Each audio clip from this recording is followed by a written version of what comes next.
देखुंत ये हूँ तार से सब दृश्य ये जो घर गुड़िक से सब दृश्य बड़ खबर पीएम आवास में पहुंचले प्रतिरक्षा मंत्री देशर बड़ खबर प्रधानमंत्री मोदी को भेटिले राजनाथ सिंह प्रधानमंत्री आवास रे पहुंचले प्रतिरक्षा मंत्री आ किछि समय पर जेतेबेले प्रेसमिट होबापई जाउछि ता पूर्व पीएम आवास रे प्रतिरक्षा मंत्री कोन सूचना दउछि विक्रम देखो प्रतिरक्षा मंत्री या पूर्व तीन सेनार मुख्य को भेटी सारी आपन जमती कहते सीडीएस सहित बैठक कले अर्थात से कौन घटी आग को किपरि आमर प्रिपेरेटरी आमर स्ट्रेंथ रही से संपर्क में संपूर्ण तथ्य नहीं सारा पर से वर्तमान प्रधानमंत्री को ब्रीफ देवाई जाऊँगी प्रधानमंत्री ब्रीफिंग पर पुणी पूरा सरकार तरफ सेना वैदेशिक व्यापार मंत्रालय और प्रतिरक्षा मंत्रालय प्रतिनिधि मान रे बर्तमान आउ मात्र अल्प मिनिट पर आरंभ हम प्रेस ब्रीफिंग जो ऑपरेशन सिंदूर संपर्क में संपूर्ण तथ्य दिज्व निजे मॉनिटर करुले प्रतिरक्षा मंत्री पूरा कार्यक्रम को पूरा ऑपरेशन को निजे पीएम मॉनिटरिंग करते एनएसए अजित डोभाल या परिचालना करते ये तीन जन जाक पूरा समस्त विषय जानते किंतु किसी कथा रही जोटा प्रत्यक्ष भेटिक एयर स्ट्राइक को नहीं सेनार बड़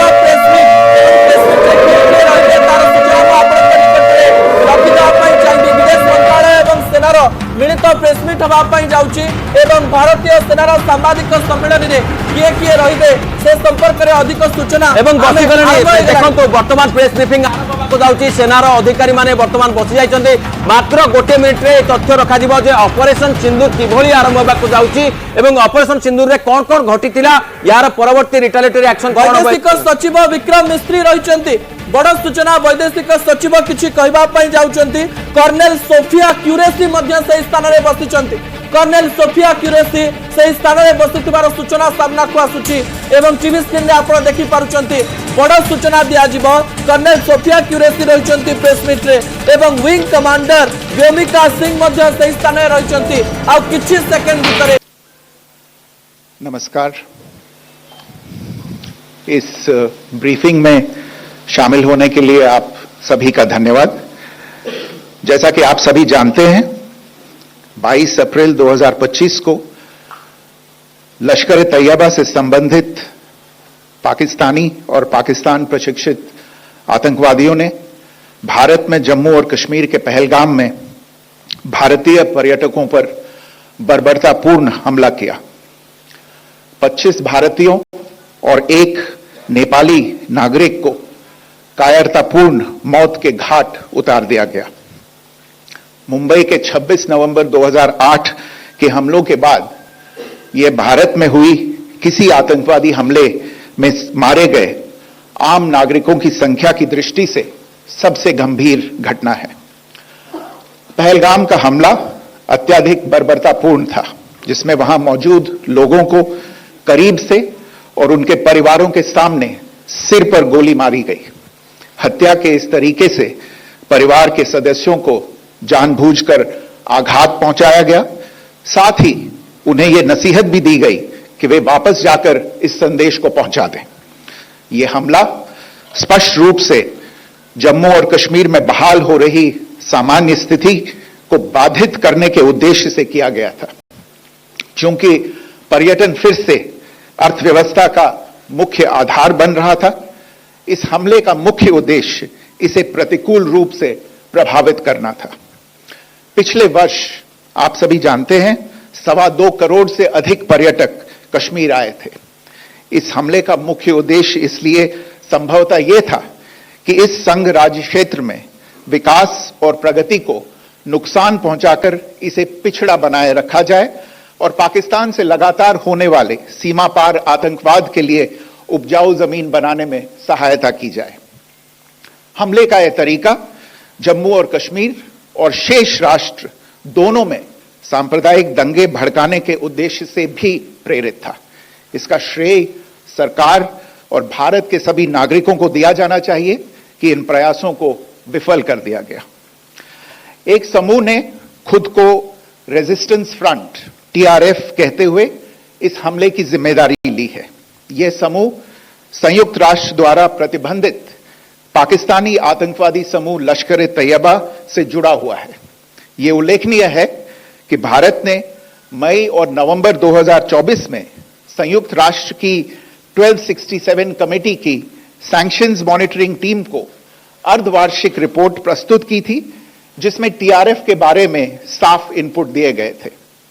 इससे पाकिस्तान स्थित आतंकवादी समूहों के लिए कवर के रूप में टीआरएफ की भूमिका सामने आई थी। इससे पहले भी दिसंबर 2023 में भारत ने इस टीम को लश्कर-ए-तैयबा और जैश-ए-मोहम्मद के बारे में सूचित किया था, जो टीआरएफ जैसे छोटे आतंकवादी समूहों के माध्यम से अपनी गतिविधियों को संचालित कर रहे हैं। इस संबंध में 25 अप्रैल को यूएन सिक्योरिटी काउंसिल प्रेस वक्तव्य में टीआरएफ के संदर्भ को हटाने के लिए पाकिस्तान के दबाव पर भी ध्यान दिया जाना चाहिए। पहलगाम आतंकवादी हमले की जांच से पाकिस्तान के साथ आतंकवादियों के संपर्क उजागर हुए हैं। रेजिस्टेंस फ्रंट द्वारा किए गए दावे और लश्कर-ए-तैयबा से ज्ञात सोशल मीडिया हैंडल द्वारा इसको रीपोस्ट किया जाना इसकी पुष्टि करता है। चश्मदीद गवाहों और विभिन्न जांच एजेंसियों को उपलब्ध अन्य सूचनाओं के आधार पर हमलावरों की पहचान भी हुई है। हमारी इंटेलिजेंस ने इस टीम के योजनाकारों और उनके समर्थकों की जानकारी जुटाई है। इस हमले की रूपरेखा भारत में सीमा पार आतंकवाद को अंजाम देने के पाकिस्तान के लंबे ट्रैक रिकॉर्ड से भी जुड़ी हुई है, जिसके लिखित और स्पष्ट दस्तावेज उपलब्ध हैं। पाकिस्तान दुनिया भर में आतंकवादियों के लिए एक शरण स्थल के रूप में पहचान बना चुका है। यहां अंतर्राष्ट्रीय स्तर पर प्रतिबंधित आतंकवादी सजा पाने से बचे रहते हैं।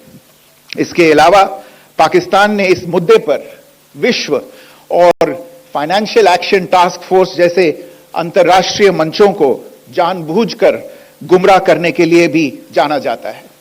साजिद मीर का मामला, जिसमें इस आतंकवादी को पाकिस्तान ने मृत घोषित कर दिया था और फिर अंतर्राष्ट्रीय दबाव के परिणाम स्वरूप वो जीवित पाया गया, इसका सबसे स्पष्ट उदाहरण है।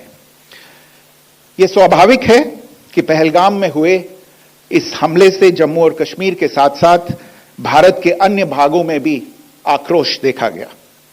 हमलों के बाद भारत सरकार ने स्वाभाविक रूप से पाकिस्तान के साथ संबंधों को लेकर कुछ कदम उठाए। सभी उन निर्णयों से अवगत हैं जिसकी घोषणा 23 अप्रैल को की गई थी। तथापि यह आवश्यक समझा गया कि 22 अप्रैल के हमले के अपराधियों और उनके योजनाकारों को न्याय के कटघरे में लाया जाए। हमलों के एक पखवाड़े के बाद भी पाकिस्तान द्वारा अपने क्षेत्र या अपने नियंत्रण वाले क्षेत्रों में आतंकवादियों की इंफ्रास्ट्रक्चर के विरुद्ध कार्यवाही करने के लिए कोई स्पष्ट कदम नहीं उठाया गया है। उल्टे वो इनकार करने और आरोप लगाने में ही लिप्त रहा है। पाकिस्तान आधारित आतंकवादी मॉड्यूल्स पर हमारी खुफिया निगरानी ने संकेत दिया है कि भारत के विरुद्ध आगे भी हमले हो सकते हैं। अतः इनको रोकना और इनसे निपटना दोनों को बेहद आवश्यक समझा गया। आज सुबह, जैसा कि आपको ज्ञात होगा, भारत ने इस तरह के सीमा पार हमलों का जवाब देने और उन्हें रोकने तथा उनका प्रतिरोध करने के अपने अधिकार का प्रयोग किया है। यह कार्यवाही नपीतुली, नॉन एस्केलेटरी, आनुपातिक और जिम्मेदारीपूर्ण है। यह आतंकवाद की इंफ्रास्ट्रक्चर को समाप्त करने और भारत में भेजे जाने वाले संभावित आतंकवादियों को अक्षम बनाने पर केंद्रित है। आपको यह भी स्मरण होगा कि 25 अप्रैल 2025 को संयुक्त राष्ट्र सुरक्षा परिषद ने पहलगाम आतंकवादी हमले पर एक प्रेस वक्तव्य जारी किया था, जिसमें आतंकवाद के इस निंदनीय कार्य के अपराधियों, आयोजकों, फाइनेंसरों और प्रायोजकों को जवाबदेह ठहराने और उन्हें न्याय के दायरे में लाने की आवश्यकता पर जोर दिया गया था। भारत की आज की इस कार्रवाई को इसी संदर्भ में देखा जाना चाहिए। Good morning. Thank you all for joining this briefing.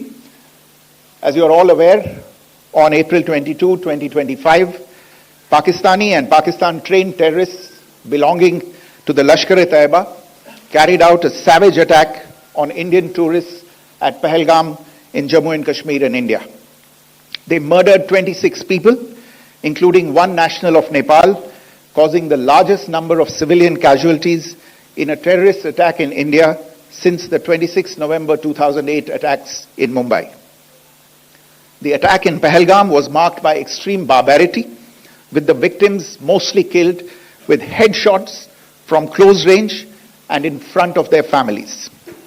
Family members were deliberately traumatized through the manner of the killing, accompanied by the exhortation that they should take back the message.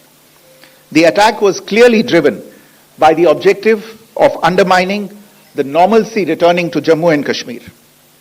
In particular, it was designed to impact the mainstay of the economy, tourism, with a record 23 million tourists visiting the valley last year. The calculation presumably was that harming growth and development in the Union Territory would help keep it backward and create fertile ground for continued cross-border terrorism from Pakistan. The manner of the attack was also driven by an objective of provoking communal discord, both in Jammu and Kashmir and the rest of the nation. It is to the credit of the government and the people of India that these designs were foiled.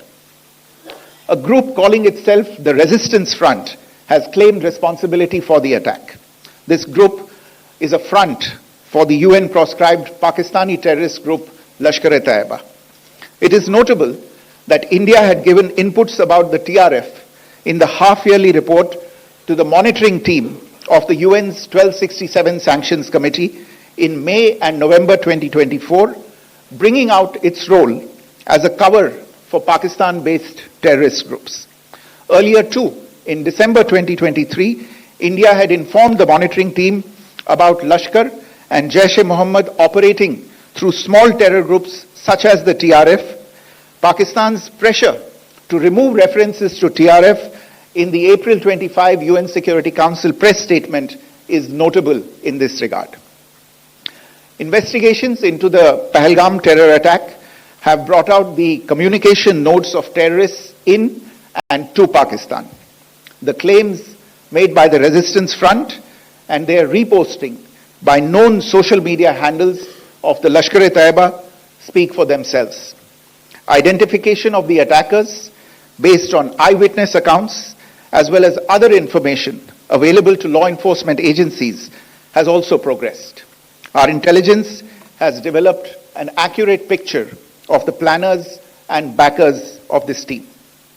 The features of this attack also tie in with Pakistan's long track record of perpetrating cross-border terror in India, which is well documented and beyond question. Pakistan also has a well-deserved reputation as a haven for terrorists from around the world, with internationally proscribed terrorists enjoying impunity there. In addition, Pakistan has been known to willfully mislead the world and international forums, such as the Financial Action Task Force, on this issue.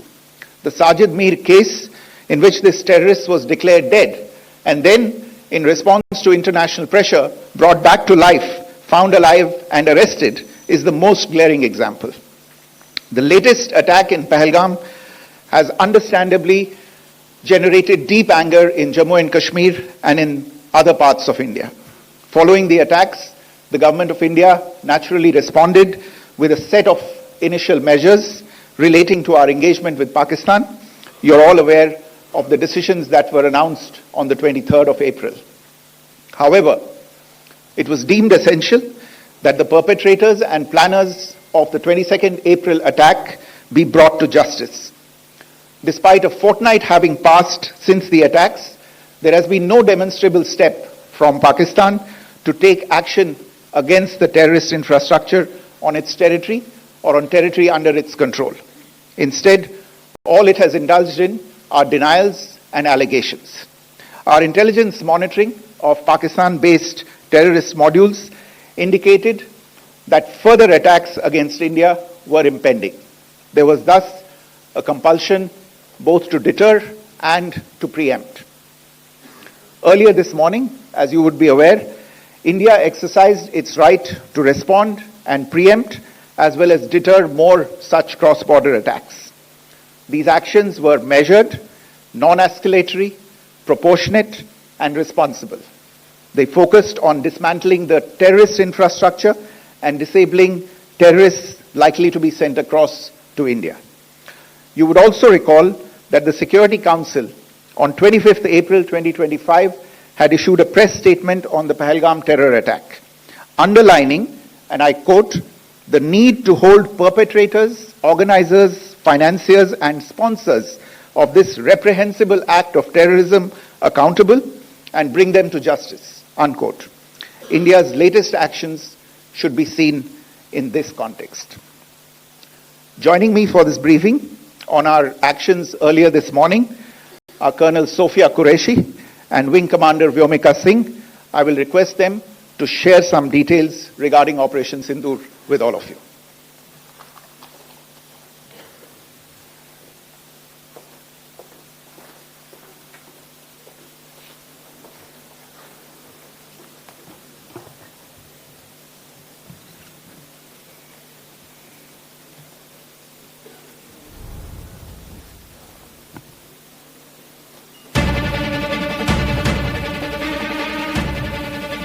सुप्रभात देवियों और सज्जनों, मैं colonel Sophia Qureshi और मेरे साथ wing commander Vyomika Singh आज आपको 6 से 7 मई 2025 की रात 1:05 से 1:30 बजे के बीच भारतीय सशस्त्र बलों द्वारा अंजाम दिए गए ऑपरेशन सिंदूर के बारे में जानकारी देंगे।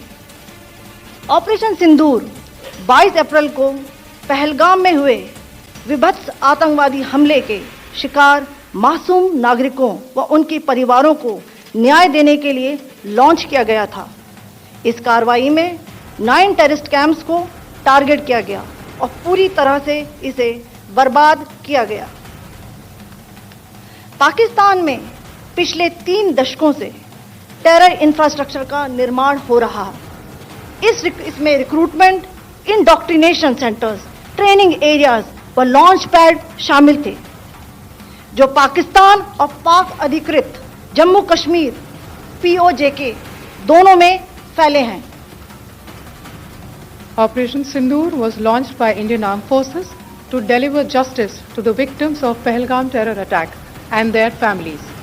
9 terrorist camps were targeted and successfully destroyed. Over the last 3 decades, Pakistan has systematically built terror infrastructure.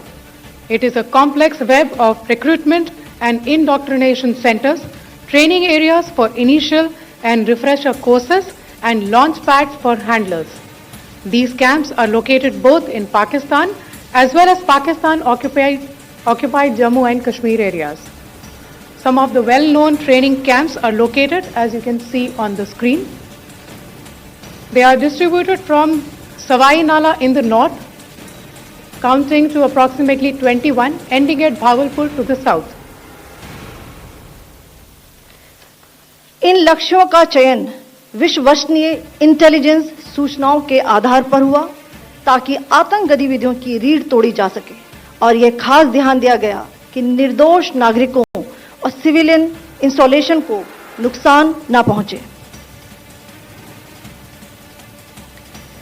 The selection of these targets for Operation Sindoor was based on credible intelligence inputs and role of these facilities in perpetrating the terror activities. The locations were so selected to avoid damage to civilian infrastructures and loss of any civilian lives. This was done with due diligence, and the camps selected for targeting and their engagement will now be shown to you one by one. POJK के target मैं आपको बताना चाहूंगी। सबसे पहले सवाई नाला camp Muzaffarabad, जो कि POJK के लाइन ऑफ कंट्रोल से 30 किलोमीटर दूर है। यह एक लश्कर तौयबा का ट्रेनिंग सेंटर था। 20 अक्टूबर 2024 सोनमर्ग, 24 अक्टूबर 24 गुलमर्ग, 22 अप्रैल 2025 पहलगाम, इन हमलों के आतंकियों ने यहीं से प्रशिक्षण लिया था। सैयदना बिलाल कैंप मुजफ्फराबाद, यह एक जैश-ए मोहम्मद का स्टेजिंग एरिया है। यह हथियार, विस्फोटक और जंगल सर्वाइवल ट्रेनिंग का केंद्र भी था। गुलपुर कैंप कोटली, यह एलओसी से 30 किलोमीटर दूर था। लश्कर तोयबा का बेस था जो राजौरी पुंछ में सक्रिय था। 20 अप्रैल 2023 को पुंछ में और 9 जून 2024 को तीर्थ यात्रियों के बस हमले में यहीं से आतंकी को ट्रेन किया गया था।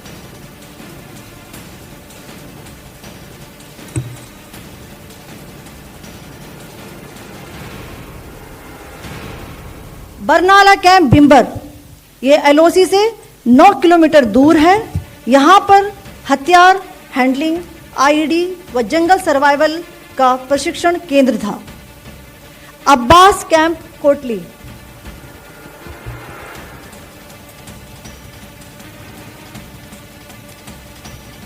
यह एलओसी से 13 किलोमीटर दूर है। लश्कर तोयबा का फिदाइन यहाँ तैयार होता था। इसकी कैपेसिटी 15 टेररिस्ट को ट्रेन करने की थी।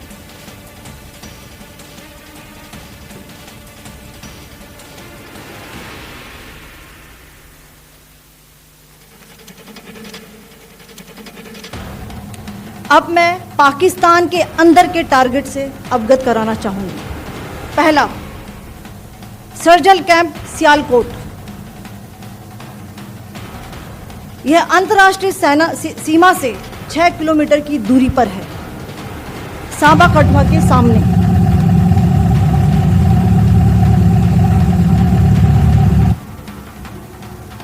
मार्च 2025 में जम्मू एंड कश्मीर पुलिस के 4 जवानों को की जो हत्या की गई थी, उन आतंकवादियों को इसी जगह पर ट्रेन किया गया था।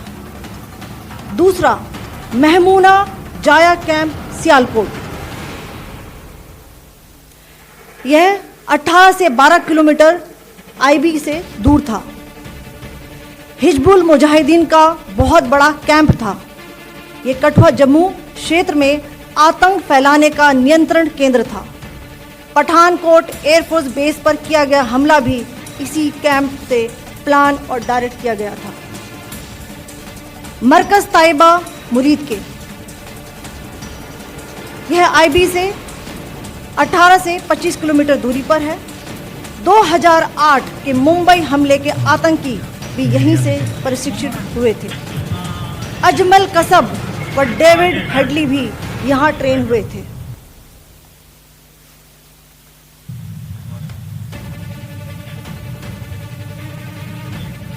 आगे दूसरा आया।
मरकज सुभान अल्लाह भावलपुर, ये इंटरनेशनल बाउंड्री से 100 किलोमीटर दूर है। जैश ए मोहम्मद का मुख्यालय था।